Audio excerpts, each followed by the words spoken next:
भारत का कपड़ा और वस्त्र उद्योग अर्थव्यवस्था की रीढ़ है, जो रोजगार, निर्यात और ग्रामीण शहरी समृद्धि का बड़ा स्रोत है। हाल ही में जीएसटी परिषद ने कपड़ा सामग्री और पैकेजिंग पर कर दर को 12% से घटाकर 5% किया है, जिससे घरेलू उद्योग और एमएसएमई सेक्टर को राहत मिली है। अमेरिकी उच्च टैरिफ की चुनौतियों के बीच यह कदम कपड़ा उद्योग को मजबूती देगा। रेशा तटस्थ नीति के तहत मानव निर्मित रेशे को भी समान कर दर दी गई है, जिससे इन वस्त्रों के उपयोग में वृद्धि होगी। कपड़ा उद्योग न केवल करोड़ों लोगों की आजीविका से जुड़ा है, बल्कि वैश्विक बाजार में भारत की प्रतिस्पर्धात्मक स्थिति को भी मजबूत कर रहा है। यह क्षेत्र परंपरागत हुनर और आधुनिक तकनीक का संगम है, जो गांव-गांव तक रोजगार पहुंचाता है और भारत को वैश्विक कपड़ा निर्माता के रूप में स्थापित करता है। भारत कपड़ा और परिधान में विश्व का तीसरा सबसे बड़ा निर्यातक है और 2030 तक इस बाजार का आकार $350 अरब, जबकि निर्यात $100 अरब तक पहुंचने की संभावना है।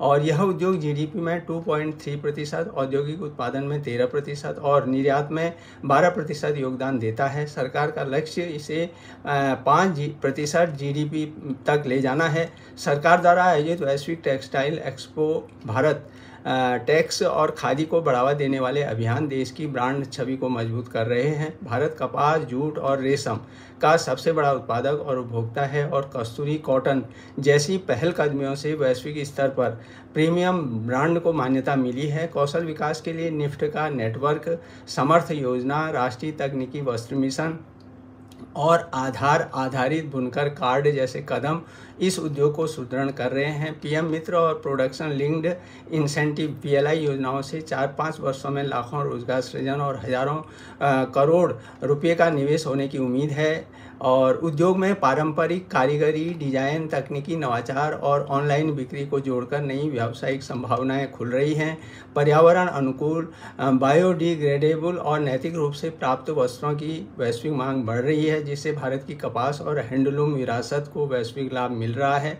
कच्चे माल की कीमतों में उतार चढ़ाव, अंतर्राष्ट्रीय प्रतिस्पर्धा, डिजाइन और तकनीक में नवीनता की कमी तथा पर्यावरणीय नियमों का पालन, यह सभी इस उद्योग के सामने प्रमुख चुनौती है। वैश्विक बाजार में प्रतिस्पर्धा बढ़ने के कारण भारतीय उत्पादक को न केवल लागत कम करनी होती है, बल्कि गुणवत्ता, डिजाइन और ब्रांडिंग में भी लगातार सुधार करना होता है। इसके अलावा उत्पादन प्रक्रियाओं में पर्यावरणीय मानकों का पालन करना अनिवार्य हो गया है, जिससे उद्योग को नई तकनीकी समाधान अपनाने की आवश्यकता है। भविष्य में कपड़ा उद्योग के लिए ऑटोमेशन, स्मार्ट फैब्रिक्स डिजाइनिंग और डिजिटल टेक्नोलॉजी का इस्तेमाल उत्पादन की दक्षता और गुणवत्ता को बढ़ाने में मदद कर सकता है।